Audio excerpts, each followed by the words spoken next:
Halo Citizen People, selamat malam. Kembali lagi nih bersama saya Febriansyah Putra di Jaya Indra. Selamat datang di podcast Ngopi Sanitasi, ngobrol perihal sanitasi. Wah, gak kerasa nih kita sudah di beberapa episode di Ngopi Sanitasi. Dan pada hari ini kita bakal ngobrol-ngobrol nih dengan salah satu narasumber yang kini sedang berprofesi sebagai sanitarian di salah satu pulau terluar di Provinsi Lampung, yaitu Pulau Pisang. Nah, penasaran siapa dia? Langsung saja nih kita panggil, ini dia, Kak Sri Rahayu. Halo Kak, Assalamualaikum, apa kabar? Iya, alhamdulillah baik. Alhamdulillah. Gimana Kak saat ini? Sekarang sudah masih di Pulau Pisang atau di mana? Hari ini aku lagi di Keruinya, di kotanya, karena tadi siang harus mengantar limbah medis COVID ke rumah sakit daerah Krui. Oke Kak. Nih Kak, sebelum kita masuk ke topik bahasan kita hari ini Kak, judulnya tentang pejuang sanitasi di Pulau Pisang Lampung. Nah, mungkin Kak Ayu bisa cerita nih Kak, aktivitas dan kesibukannya hari ini. Kesibukannya biasanya nih di mana? Biasanya sih ya kerja aja, ngantor di Puskesmas Pulau Pisang. Ya, habis ngantor balik ya gitu saja sih. Jadi kesibukan pokoknya adalah sebagai pelaku sanitasi lah Mbak ya. Di salah satu pulau, yaitu Pulau Pisang. Puskesmas Pulau Pisang. Oh, Puskesmas Pulau Pisang. Tapi ngomong-ngomong nih Kak, saat ini stay-nya di Pulau Pisang apa di Krui nih Kak? PP gitu ya? Apa gimana? Kalau aku sih dengan kawan stay-nya di pulau. Karena kita rumah dinas di Pulau Pisang. Tapi kalau misalnya ada kayak pelatihan atau ada keperluan kedinasan, biasanya kita nyebrang ke kotanya di Krui. Oh, jadi begitu Kak ya. Dan biasanya habis selesai kegiatan di Krui ya kita balik lagi ke pulau. Oh, gitu. Jadi udah sering banget lah Kak ya PP naik kapal dari Pulau Pisang ke Krui ya. Udah sering banget. Udah biasa banget. Udah biasa banget. Udah terbiasa mengarungi samudra. Iya. Apalagi ombaknya lumayan besar juga kayak, soalnya kan langsung ke Samudra Hindia. Iya, kayak main roller coaster kita. Oke Kak, kira-kira nih Kak Ayu sudah berapa lama sih Kak sebagai pelaku sanitarian nih? Alhamdulillah udah setahunan ya, setahun lebih beberapa bulan. Oh, jadi TMT kita di 1 Maret 2019. Oh, 2019. Jadi sudah setahun lebih lah Kak ya, sudah menjadi pelaku sanitarian di Pulau Pisang terutamanya. Iya. Kak, pasti ada teman-teman Alhamdulillah sudah sangat lebih mengabdi ya. Iya Kak. Kak, pasti dari pendengar setia nih dari podcast Ngopi Sanitasi pasti banyak yang belum tahu juga nih tentang apa sih sanitarian itu Kak. Nah, mungkin Kak Ayu bisa nih ceritain apa sih itu sanitarian gitu Kak? Sanitarian itu yang jelas seseorang yang memiliki peran atau tugas sebagai pelaksana kesehatan lingkungan ya, yang berkewajiban, yang punya kewajiban lah ya memelihara dan meningkatkan masyarakat itu untuk hidup bersih dan sehat. Jadi seperti itu Kak ya, tupoksi sebagai pelaku sanitarian gitu Kak ya? Iya, yang intinya merubah perilaku masyarakat ya. Oh iya, betul banget. Nah, ngomong-ngomong nih Kak, tadi kan Kak Ayu ngomong merubah perilaku yang mungkin perilaku yang kurang baik menjadi yang lebih baik lah. Kira-kira gimana nih Kak gambaran ataupun kondisi masyarakat di sana Kak, terutama tentang peduli terhadap kondisi sanitasi? Kalau cerita zaman dulu sebelum aku belum ada di sana juga ya, mereka itu masih kayak BABS itu masih yang di laut kayak gitu, masih yang pokoknya masih sembarangan banget lah ya. Tapi ya dengan pelan-pelan kita rubah, kayak kita lakukan pemicuan dan kita minta untuk masyarakat berubah perilaku, terus kita kayak bekerja sama juga dengan aparat desa ya, untuk kayak ada kan sebenarnya ada dana desa untuk sanitasi juga ada. Jadi gimana kita bangun rame-rame gitu kan, kayak untuk pengadaan kloset gitu kan, agar mereka tuh nggak sembarangan lagi buang sampah sembarangannya. Tapi kira-kira sembarangan gitu kan. Oke. Tapi kira-kira nih Kak, sampai saat ini gimana Kak? Apakah masyarakat di sana sudah mulai sadar bahwa pentingnya sanitasi gitu Kak? Udah, alhamdulillah sih udah mulai mau untuk diajak kerjasama ya. Mereka sebenarnya untuk kesehatan mereka sendiri juga, bukan untuk kita sendiri kan, tapi untuk sama-sama. Wah, iya betul banget. Jadi sih, mereka Kak. sudah mulai. Halo Kak. Udah mulai mau, ya mungkin ada sedikit 1-2 orang itu misalnya masih sembarangan gitu kan, tapi ya kita udah coba untuk terus memberikan edukasi ya sama mereka bahwa itu kan nggak benar, karena dari BAB sembarangan juga bisa menimbulkan penyakit-penyakit yang berbasis lingkungan kan, kayak diare, bisa dari penyakit kulit juga gitu kan. Jadi ya kita selalu berikan edukasi ya, nggak cuman untuk pemicuan doang. Terkadang saya juga harus mendatangi rumah gitu atau kunjungan klinik sanitasi. Di situ misalnya ada penyakit-penyakit berbasis lingkungan kan yang saya temukan, yang maksudnya pasien datang ke puskes ternyata dia termasuk penyakit berbasis lingkungan, itu masuk klinik sanitasi, itu nanti saya datang kunjungan rumah untuk melakukan edukasi juga gitu. Jadi nggak cuman kita melakukan penyuluhan orang banyak gitu, tapi kadang saya harus juga datangin ke rumah-rumahnya. Oh, jadi pelaku sanitarian itu banyak banget ya Mbak ya, tupoksi atau pekerjaannya, terutama dalam merubah mindset ataupun perilaku yang kurang baik dalam sektor sanitasi gitu Kak ya. Nah Kak Ayu, kira-kira gimana nih Kak perasaannya ditugaskan di Pulau Pisang nih? Kan sebelumnya mungkin sudah ditugaskan di kota ataupun gimana nih? Bisa cerita nggak nih? Iya, jadi kan dulu emang sebelum di Pulau Pisang, nah jadi belum tahu tuh bentuknya Pulau Pisang tuh yang seperti apa, nggak tahu letaknya tepatnya di mana gitu kan, nggak tahu. Jadi waktu pas kita pertama kali ke Pulau Pisang, aduh itu yang ya deg-degan iya gitu kan. Terus biasanya kapal-kapal kalau nyebrang di kota kan agak masih bagus gitu ya. Kalau di sini kan ya kapalnya kecil gitu kan, dengan yang ya biasa banget gitu kan. Aduh itu yang luar biasa banget. Terus pas beneran gue tuh pertama kali nyebrang emang ombak lagi nggak bagus. Jadi ya sempat ngerasain ombak-ombak gede yang bisa sampai 2 meteran gitu lah. Jadi agak shock ya Mbak ya, pertama kali ditugaskan di sana. Iya, jadi pertama sih baju kering ya, begitu turun basah semua. Oh jadi kayaknya pertama harus pakai baju bebas dulu deh Kak, sampai sana baru ganti pakaian dinasnya. Iya. Betul ya? Iya gitu, harus ada baju ganti memang. Oke Kak, kan tadi Kak Ayu pernah bilang nih sebelum ditugaskan di Pulau Pisang sudah pernah juga ditugaskan di salah satu kota, terutama kota Bandar Lampung.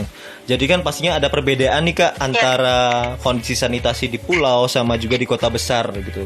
Nah kira-kira bisa nih nggak nih Kak ceritakan pengalaman Mbak selama bertugas sebagai sanitarian di Pulau Pisang, dan apa nih pernah nggak menemukan penyakit yang sering ditemukan dan cara memicu perubahan perilakunya? Boleh diceritain nggak nih Kak? Pengalamannya banyak ya. Mungkin kalau di kota kan bisa dibilang tingkat pendidikan juga lebih baik kan. Sedangkan di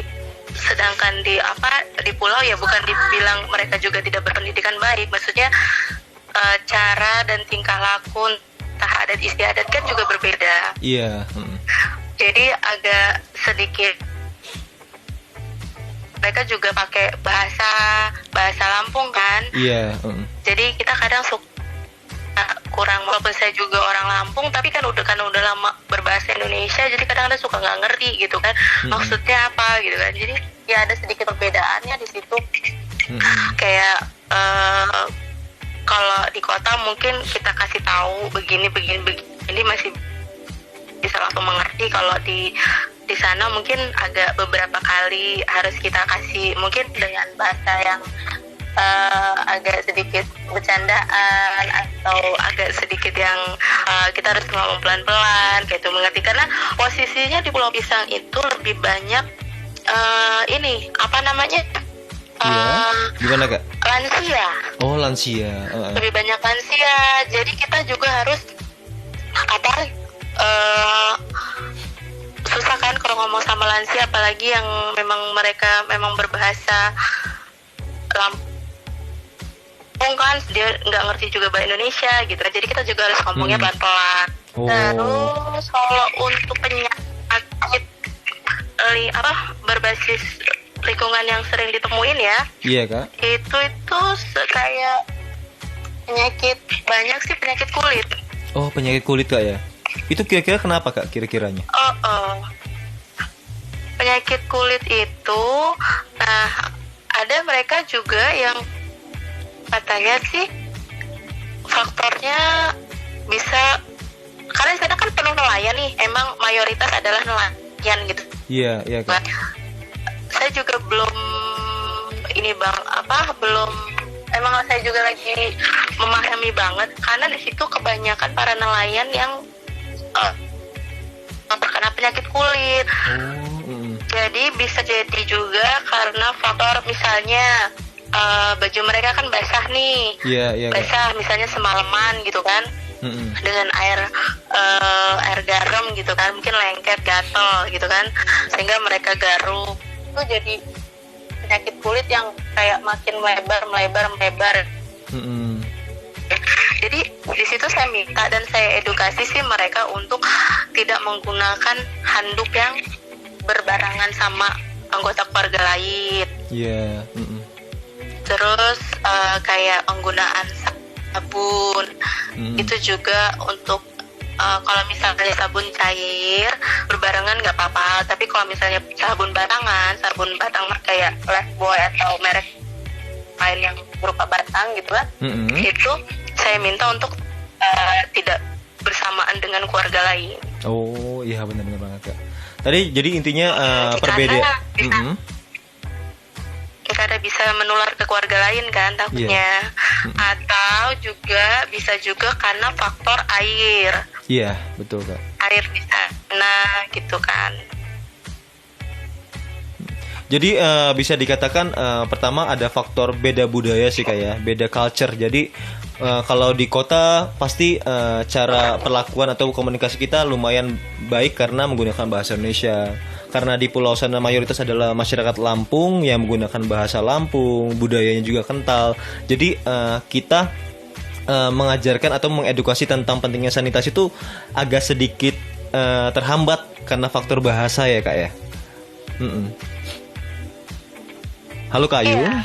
Karena mereka kan, karena mereka memang kita tuh benar-benar yang suka kalau misalnya ketika saya pakai bahasa Indonesia suka saya tanya ngerti nggak ini Andung, karena kalau nenek di sana kan panggilnya Andung ya. Jadi kita coba untuk terus mengedukasi nanti misalnya atau ajak kawan yang memang bisa yang pasti berbahasa Lampung gitu untuk biasanya kan kita ada lintas program misalnya berbarengan sama teman-teman lain sejawat lain, entah itu perawat, entah itu bidan, entah itu promtes lainnya gitu.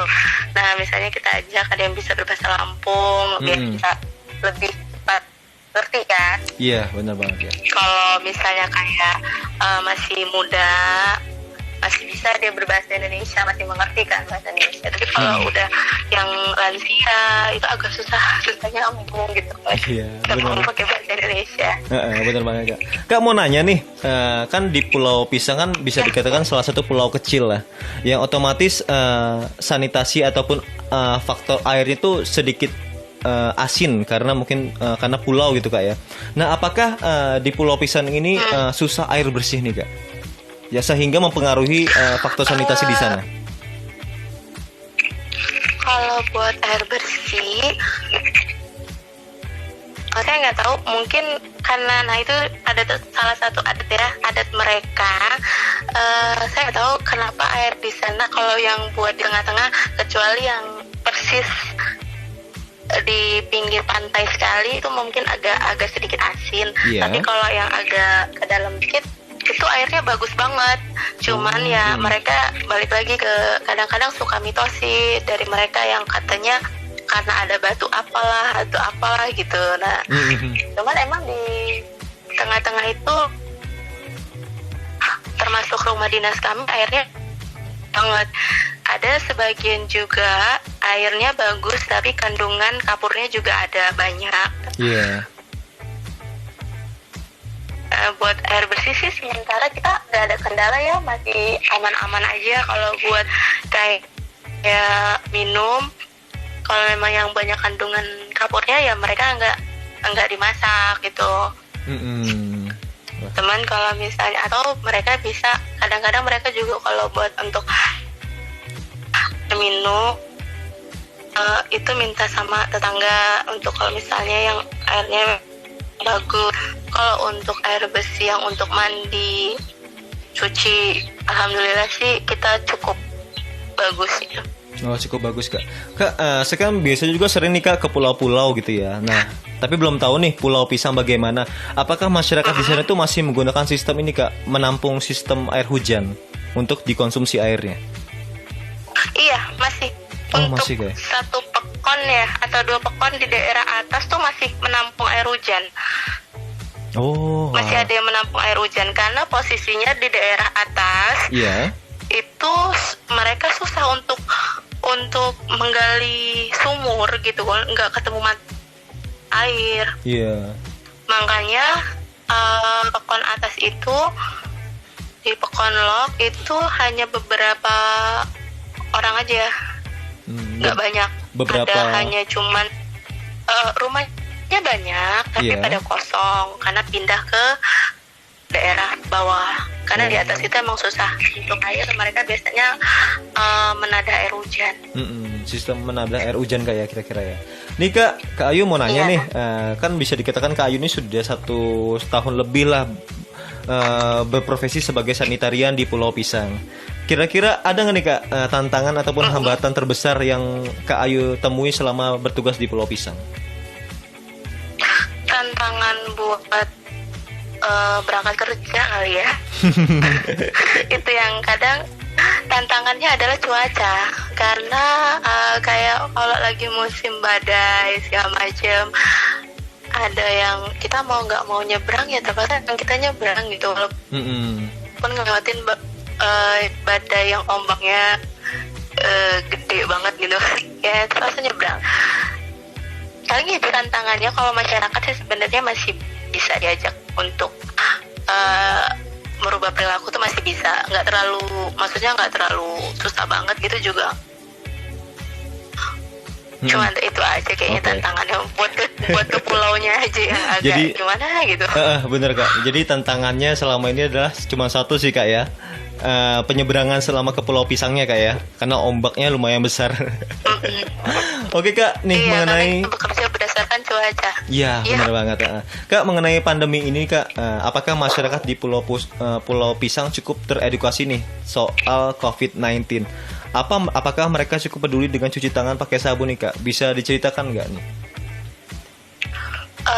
Ya, itu kita emang beberapa teman-teman yang lain kayak promkes, perawat, bidan, itu memang kita jalan semua untuk mengedukasikan masyarakat kan, untuk bilang bahwa cuci tangan pakai sabun gitu kan, itu yang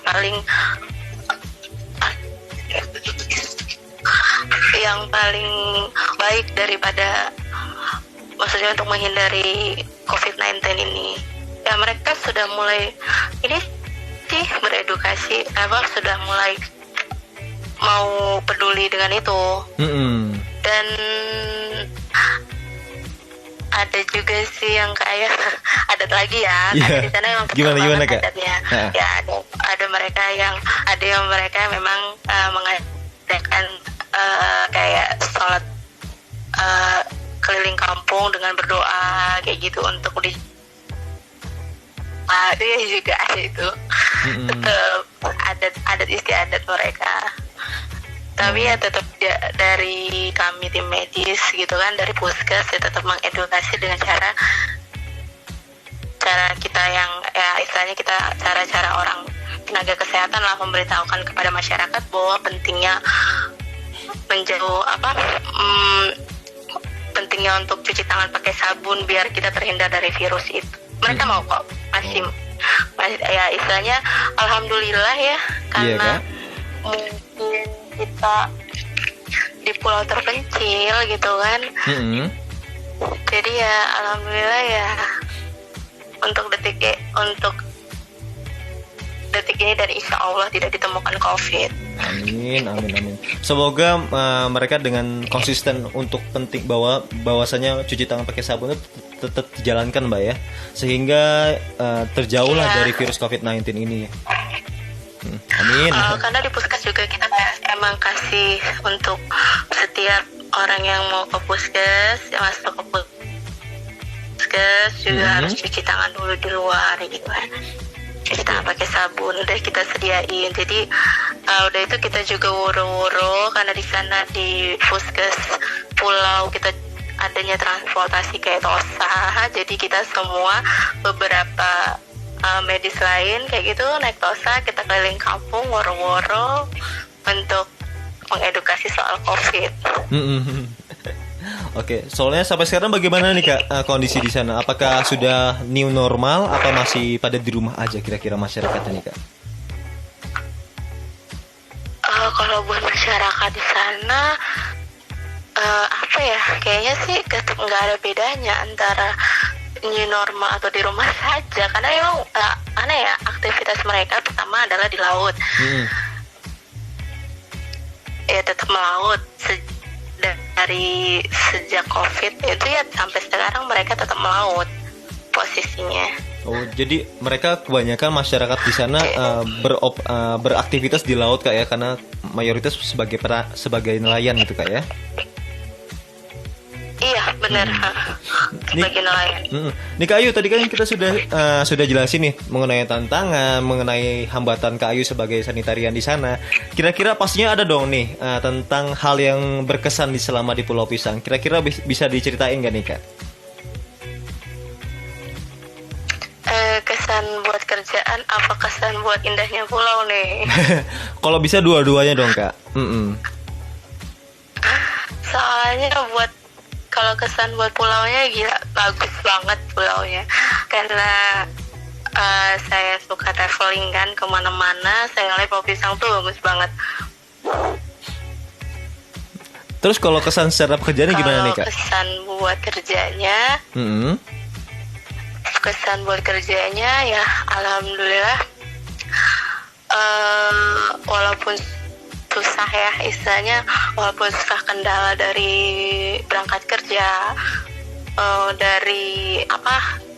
dari cara berbahasa mereka, tapi karena kita emang dari lintas program juga saling kerjasama dengan baik ya.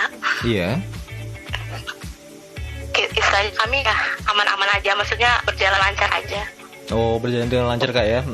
Jadi mungkin karena dengan adanya alam yang indah, semua capek lelah itu terbayarkan gitu Kak ya, dengan apa? Iya, dengan usaha kita selama di sana gitu Kak ya. Jadi keindahan alam Pulau Pisang ini terbayarkan lah ya. Gimana Kak? Jadi ketika memang lelah banget dan misalnya kerjaan numpuk gitu ya, kalau kami liburan tipis-tipis aja di pinggir pantai. Jadi dikit-dikit lihat pantai gitu. Oke. Kira-kira untuk sinyal aman nggak Kak di sana Kak, di Pulau Pisang Kak? Kalau untuk komunikasi? Sinyal itu kita yang lebih lancar sih Telkomsel ya. Itu agak lumayan bagus lah. Dia sudah 4G, walaupun kadang-kadang suka hilang, wajar lah ya, namanya juga daerah terpencil gitu. Iya, benar banget Kak ya. Kan, tapi dia udah 4G. Iya. Mungkin biar lebih kuat sinyalnya bisa ke bibir pantai biasanya Mbak ya. Untuk sinyal lebih kuat. Biasanya seperti itu. Iya sih, daerah-daerah maksudnya nggak terlalu dalam banget ya. Itu masih bagus kok. Oke Kak, ini yang terakhir nih. Bisa nggak nih Kak berikan closing statement ataupun ajakan nih kepada masyarakat bahwasannya menjaga kebersihan lingkungan itu sangat penting nih. Iya, menjaga lingkungan itu penting banget karena penyakit itu banyak banget yang timbul dari lingkungan yang tidak sehat. Makanya penting banget buat kita tuh bener-bener ngejaga lingkungan dan merubah perilaku untuk kita. Karena kita hidup sehat tuh bukan untuk orang lain. Iya. Kita sendiri juga. Halo? Jadi ya itu yang mungkin bisa disampaikan tentang Pulau Pisang. Bisa main ke Pulau Pisang kapan-kapan. Nanti ketemu saya di Pulau Pisang. Oke, siap Kak, amin. Semoga Kak ya setelah semoga kondisi dan pandemi ini cepat kelar. Walaupun kita new normal, tapi setidaknya korban itu semakin menurun gitu ya Maya. Amin. Dan tentunya yang paling utama masyarakat semakin peduli bahwasanya cuci tangan pakai sabun itu sangat penting demi kesehatan kita pribadi gitu Kak ya. Iya benar. Oke. Karena COVID. Ya karena COVID cuma bisa hilang itu ketika kita cuci tangan pakai sabun. Setidaknya kita memutuskan mata rantai kan. Oke, halo Kak. Jadi ya emang penting banget ya. Oke. Mungkin karena faktor sinyal, karena Kak Ayu juga sedang berada di salah satu kabupaten pesisir barat yang jauh dari kota, jadi berpengaruh terhadap sinyal kita kayak hari ini. Tapi ya alhamdulillahnya setidaknya Kak Ayu hari ini dan malam ini bisa nih sharing tentang bahasan kita hari ini tentang profesinya sebagai sanitarian di Pulau Pisang Kak ya. Iya. Oke, makasih banyak Kak ya udah bisa berbagi wawasan dan ceritanya nih tentang sanitarian di Pulau Pisang. Oke Kak, makasih banyak Kak ya. Sama-sama. Iya. Oke teman-teman dari podcast Ngopi Sanitasi, sekian obrolan kita hari ini bersama Kak Sri Rahayu tentang peran sanitarian di Pulau Pisang, Lampung. Dan jangan lupa bersama kami YSC, jaga kesehatan, jaga kebersihan, biasakan cuci tangan pakai sabun, dan yang paling penting stay tune terus di podcast Ngopi Sanitasi, ngobrol perihal sanitasi setiap hari Rabu jam 7:30 malam hanya di sini aja.